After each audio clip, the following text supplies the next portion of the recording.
This podcast is brought to you by HEC Paris. Bonjour à tous, merci de me recevoir. Je suis très honoré d'avoir la chance de pouvoir parler en plein milieu de ce brillant panel d'orateurs. Donc la présentation s'appelle Open Innovation Platforms, donc les plateformes d'innovation ouverte. Donc ça va être le sujet de la présentation et je vais essayer de vous montrer que c'est un petit peu plus que des distributeurs à idées. Bon, avant de rentrer dans le vif du sujet, je vais peut-être dire un mot sur Présence, donc la société que j'ai fondée il y a 2 ans avec 2 associés. Tout le monde connaît EDF, tout le monde connaît Air Liquide, tout le monde ne connaît pas Présence, malheureusement encore. Donc c'est une start-up issue de l'école polytechnique, on est toujours hébergé là-bas dans la pépinière. La mission de l'entreprise est de connecter des besoins business à l'expertise scientifique et technique au niveau mondial. Donc besoin business aujourd'hui essentiellement scientifique et technique, comme je viens de le dire. Avec un positionnement dual, on est à la fois éditeur de logiciels, on a développé un outil qui fait de la cartographie automatique de compétences, et donc on construit de manière automatique une base d'experts au niveau mondial qui aujourd'hui recense plus d'1 million d'experts, et à la fois fournisseur de services haut de gamme, d'identification et de qualification d'experts dans le but de faire du problem solving. Donc le sommaire de la présentation aujourd'hui, je vais revenir un petit peu sur Open Innovation dont Gérald vient de parler. Je vais en donner une définition. Ensuite, je me concentrerai un petit peu sur ce qu'on appelle les plateformes ou les intermédiaires, qui sont des acteurs qui vont faciliter l'implémentation de l'innovation ouverte. Je vous parlerai ensuite d'une approche qu'on a développée et dont on encourage d'ailleurs l'utilisation. Et puis je terminerai sur les avantages que cette approche peut proposer. Donc l'innovation ouverte, qu'est-ce que c'est? C'est 2 choses. C'est le fait pour une entreprise d'aller chercher des technologies, des compétences, des savoir-faire à l'extérieur pour les utiliser en interne. Premier aspect. Deuxième aspect, et on oublie de le dire souvent, c'est aussi le fait pour une entreprise de valoriser des technologies, des savoir-faire qui sont développés en interne mais qui ne sont pas utilisés immédiatement pour le core business, et donc d'essayer de valoriser ça. Ça peut prendre plusieurs formes, ça peut être de la vente de licences, ça peut être des essaimages, etc. Bon, vous allez me dire, à ce moment-là, l'Open Innovation, c'est pas très nouveau, ça fait 20 ans que j'ai des partenariats de recherche avec des laboratoires, etc. etc. C'est vrai, ça, c'est pas nouveau. Ce qui est nouveau, en fait, c'est le fait pour les entreprises de systématiser cette approche et de l'intégrer complètement dans la stratégie de l'entreprise.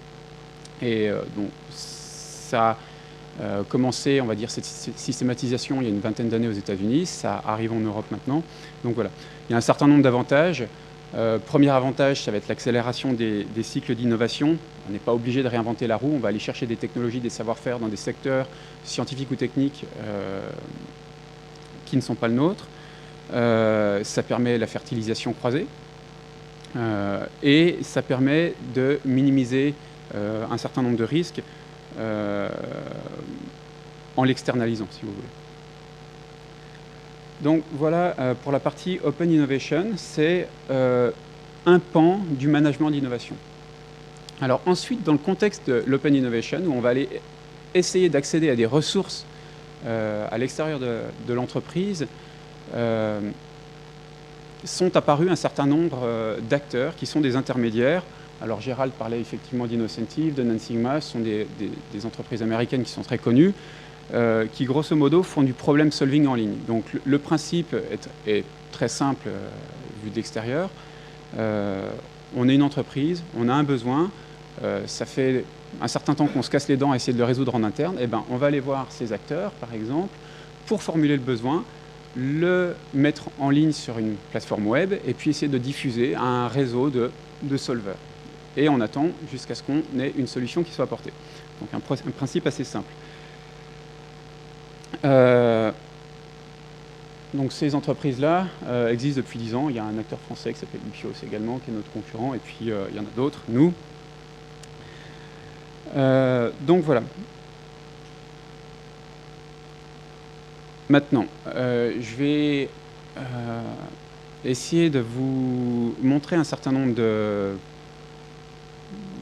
d'ingrédients nécessaires pour que ce type d'acteurs, ces intermédiaires, pardon, fonctionnent, et puis les endroits où justement ça pourrait coincer. Donc, un certain nombre d'ingrédients pour que ce soit efficace, ce type d'approche, il faut un pool de problèmes. Il faut que l'intermédiaire ait un certain nombre de clients, des problèmes à proposer sur sa plateforme pour attirer des solvers. Première chose. Deuxième chose, il faut un pool de solvers. Parce que si on va voir ses clients et qu'on dit, bon, je vais mettre en ligne mon problème sur ma plateforme Internet, si on n'a pas un certain nombre d'inscrits ou d'experts potentiels ou de solvers potentiels, il ne va pas se passer grand-chose. On peut attendre assez longtemps. Donc il faut des solvers. Et enfin, il faut un moyen, alors ça peut être des algorithmes, ça peut être des process, pour faire la connexion entre les besoins, les problèmes, et les apporteurs de solutions. Voilà. Et ensuite, pour que la mayonnaise prenne, tout ça repose sur des relations contractuelles, bien entendu, mais aussi beaucoup sur la confiance. Du côté industriel, on peut avoir peur de divulguer des besoins, puisque c'est de l'information concurrentielle, mais aussi du côté des solvers, on peut avoir peur de se faire piquer ses idées, etc. Donc ensuite, quels sont les problèmes rencontrés par ces plateformes d'open innovation, par ces intermédiaires? Premier problème, alors,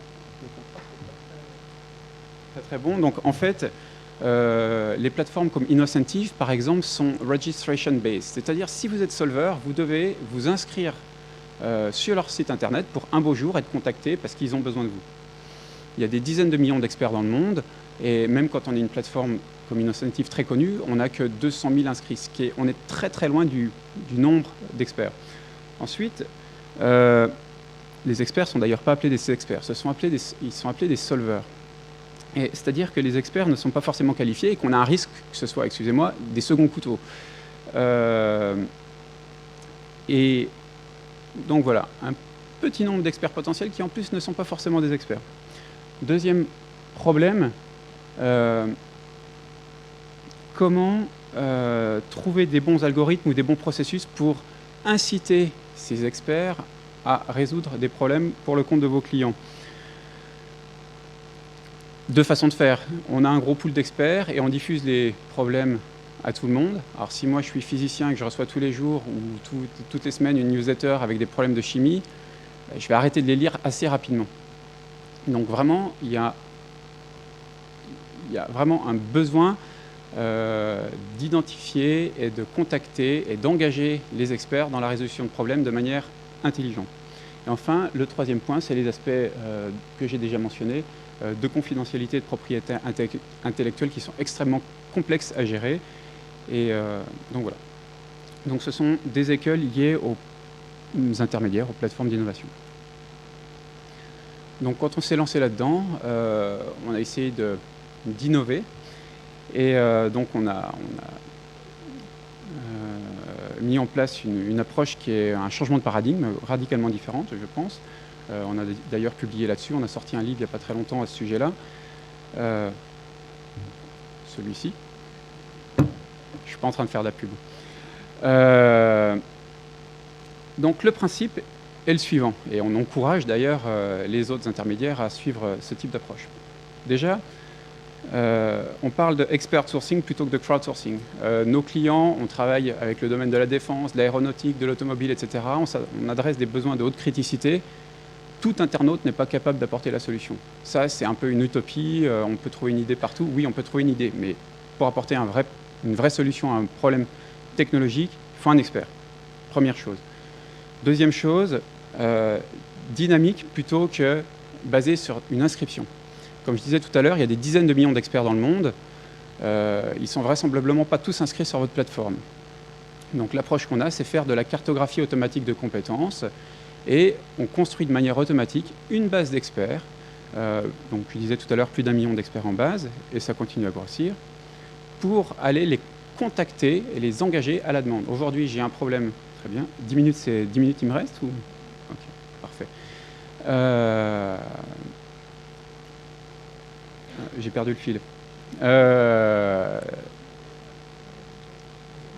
Pardon ?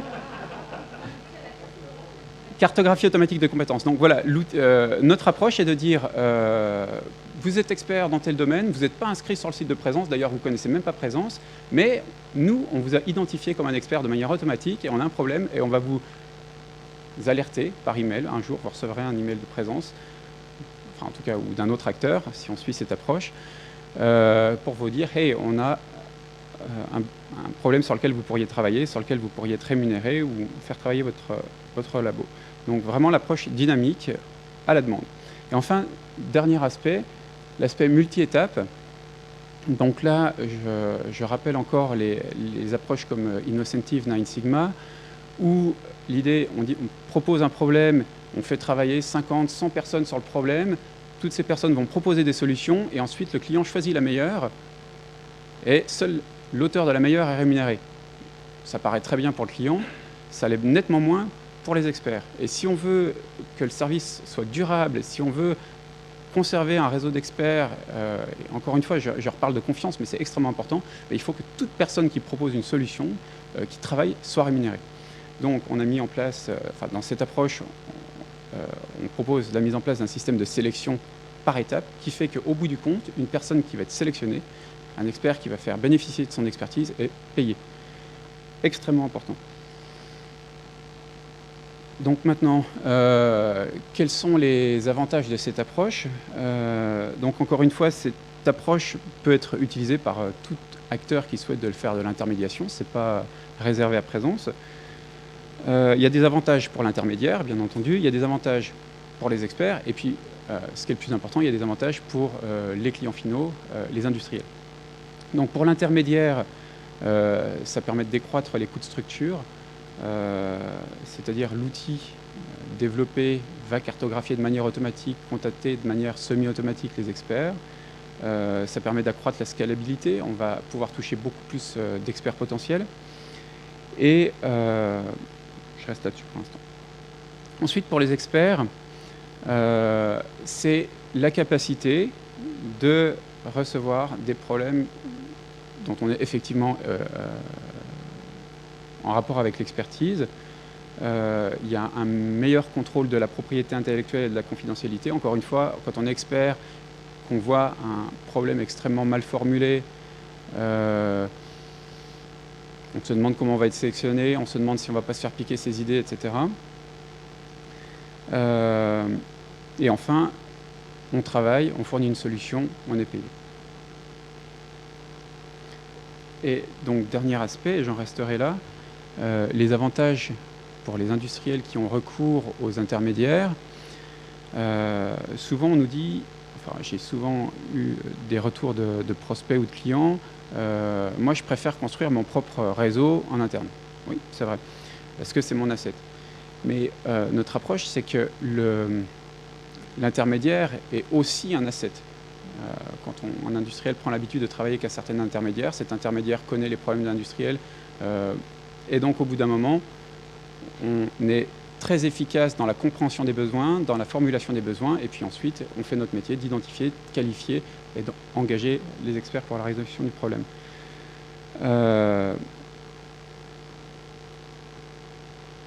Donc, d'une manière générale, un avantage, l'avantage principal d'avoir recours à une plateforme d'innovation ouverte, c'est d'aller chercher de l'expertise, des solutions en dehors de son réseau habituel.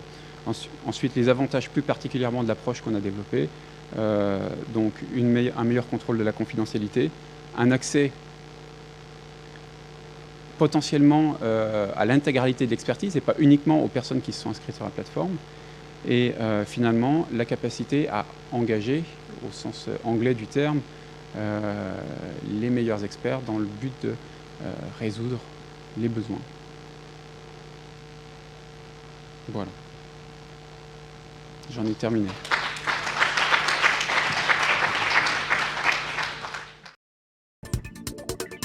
Please visit us at www.agc.edu.